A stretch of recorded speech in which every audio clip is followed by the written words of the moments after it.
அனைவருக்கும் வணக்கம். சற்று முன் நமக்கு கிடைத்த செய்தி நண்பர்களே, பயங்கரமான ஒரு ஹாட்டான பிரேக்கிங் நியூஸ். அது என்ன அப்படின்னாக்க, இந்தியாவுக்கு எதிரான நம்பர் 1 டான் தாவூத் இப்ராஹிம் பாகிஸ்தானில் இருக்கிற ஒரு மருத்துவமனையில் கவலைக்கிடமான நிலையில் அனுமதிக்கப்பட்டிருக்கிறாரு அப்படிங்கிற செய்தி வெளிவந்திருக்குது. இந்த செய்தி வெளிவரும் போதே அவருக்கு அடையாளம் தெரியாத யாரோ சிலர் விஷம் கொடுத்துட்டாங்க அப்படின்னும், அந்த அடையாளம் தெரியாத நபர்கள் இந்தியாவுடைய உளவுத்துறையான ரா அமைப்பை சேர்ந்தவங்க அப்படின்னு பாகிஸ்தான் ஊடகங்கள் பயங்கர பரபரப்பாக செய்தி வெளியிட்டு வராங்க. இந்தியாவுடைய ரா அமைப்பு தொடர்ந்து இப்பொழுது இந்தியாவுக்கு எதிராக வேலை செய்கிற பலரை தொடர்ந்து தீர்த்து கட்டி வர்றது நமக்கு தெரியும். அந்த வரிசையில தான் தாவூத் இப்ராஹிமுக்கும் விஷம் வைக்கப்பட்டதா அப்படின்னு இப்பொழுது பரபரப்பாக பேசப்பட்டு வருது. அது மட்டும் இல்ல, தாவூத் இப்ராஹிம் யாரு, அவர் மிகப்பெரிய டான் அப்படிங்கிறது எங்க தலைமுறையினருக்கு தெரியும். இளைஞர்களுக்கு அது தெரியாம கூட இருக்கலாம். தாவூத் இப்ராஹிம் யாரு, அவர் ஏன் இந்தியாவுக்கு எதிரான நம்பர் 1 எதிரியாக கருதப்படுறாரு அப்படிங்கிறத பத்திலாம் இன்னைக்கு பார்க்கலாம் நண்பர்களே. வாங்க.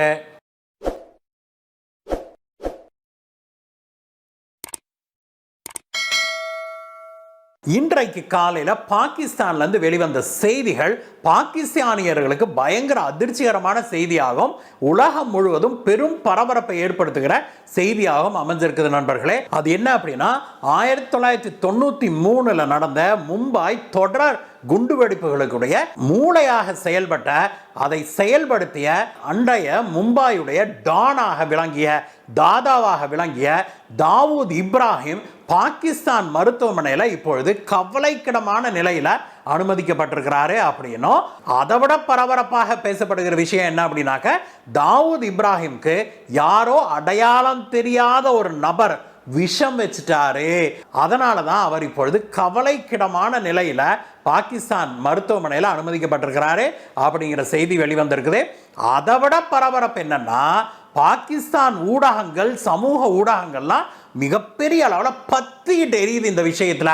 அவங்க என்ன எழுதுறாங்க அப்படின்னாக்க, இந்தியா தான் இதற்கு காரணம், இந்தியாவில் பல குண்டுவெடிப்புகளை, பல தாக்குதல்களை நடத்தினவர் தாவூத் இப்ராஹிம், இந்தியாவுடைய நம்பர் 1 எனிமி அப்படின்னு அறியப்பட்டவர் இந்த தாவூத் இப்ராஹிம்.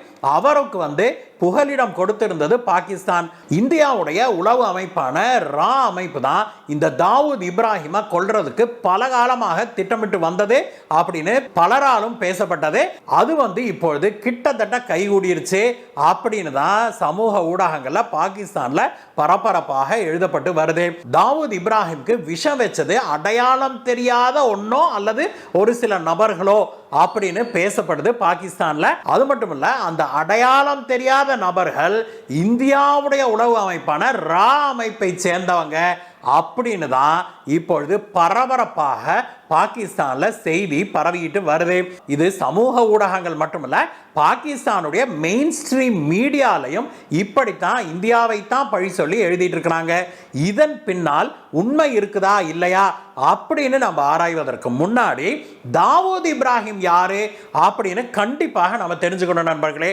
நான் ஏற்கனவே சொன்னதை போல எங்களுடைய தலைமுறையினருக்கு இவர் ஒரு பயங்கரமான ஒரு டெரர் ஃபிகராக இருந்தாரு.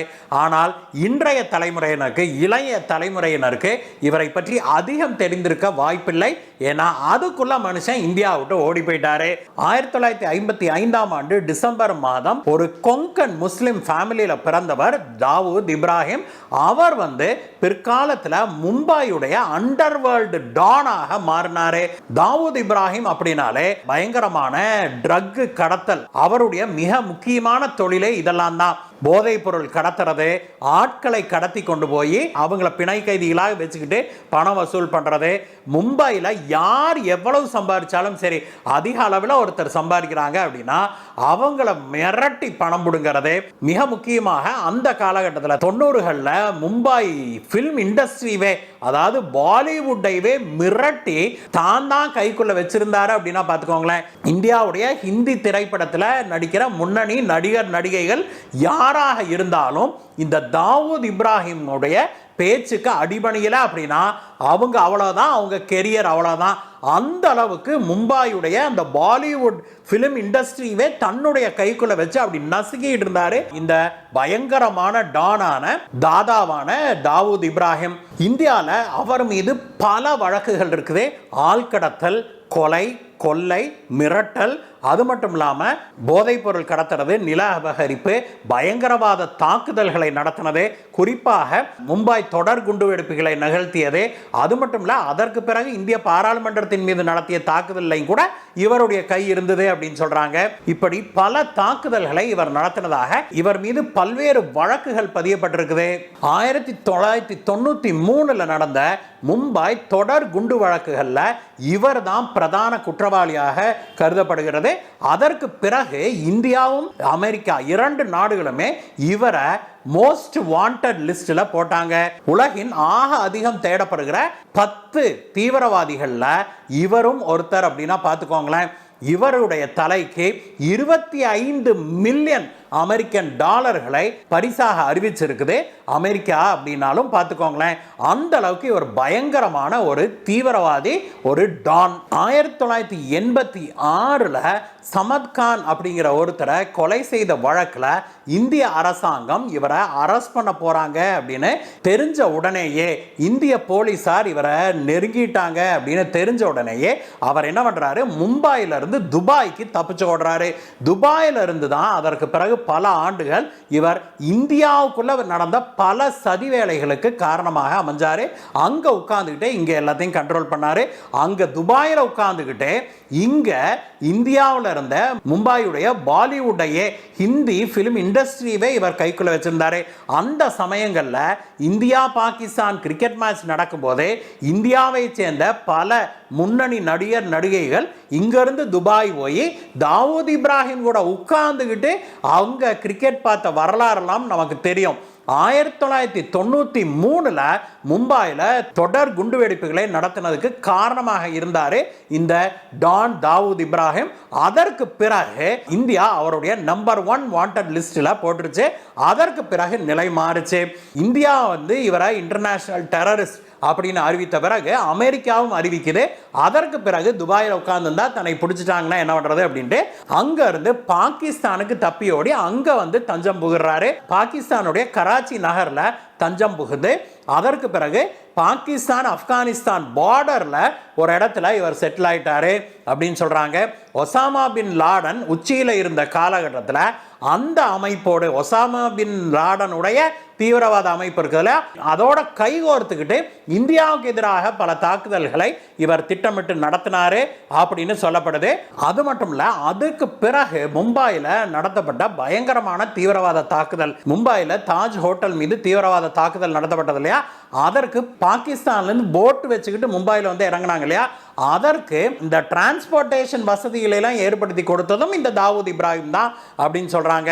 இது மட்டும் இல்ல, அதற்கு பிறகும் கூட பல தீவிரவாத தாக்குதல்களை பாகிஸ்தான்ல உட்கார்ந்துகிட்டு இந்தியாவின் மீது இவர் நடத்தியதாகவும் சொல்லப்படுது.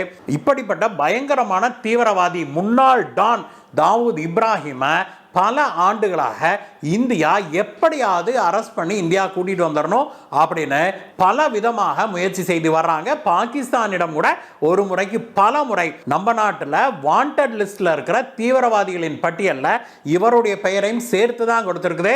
ஆனால் பாகிஸ்தான் அரசாங்கமோ அவர் அவங்க நாட்டில் இல்லவே இல்லை அப்படின்னு தான் இதுவரைக்கும் சாதிச்சு வந்தது. 2020 வரைக்கும். 2020 இந்த FATF லிஸ்ட்ல பாகிஸ்தான் சிக்கிருச்சு இல்லையா, அதுல இருந்து வெளிவருவதற்காக வெளியிட்ட ஒரு லிஸ்ட்ல வேண்டப்படுகிற தீவிரவாதிகள் லிஸ்ட் அப்படின்னு பாகிஸ்தான்ல இருக்கிறவங்க அப்படின்னு சொல்லி ஒரு சிலருடைய பெயரை குறிப்பிட்டது. அதுல தாவூத் இப்ராஹிம் கராச்சியில ஒரு வெள்ளை மாளிகை அப்படிங்கிற ஒரு வீட்டில் குடியிருக்கிறாரு அப்படின்னு அதுல எழுதப்பட்டிருந்தது.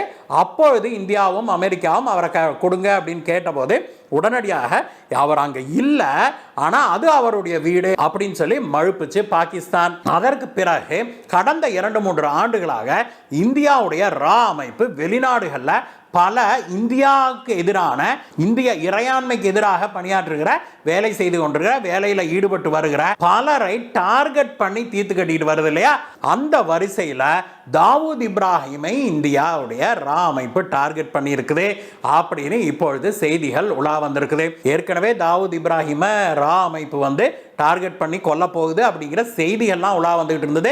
கடந்த மே மாதம் கூட இதை பற்றிய ஒரு பேச்சு அடிபட்டது. இப்பொழுது தாவூத் இப்ராஹிமுக்கு யாரோ முகம் தெரியாத அடையாளம் தெரியாத நபர் விஷம் கொடுத்துட்டாரு அப்படிங்கிற செய்தி வெளிவந்திருக்குது.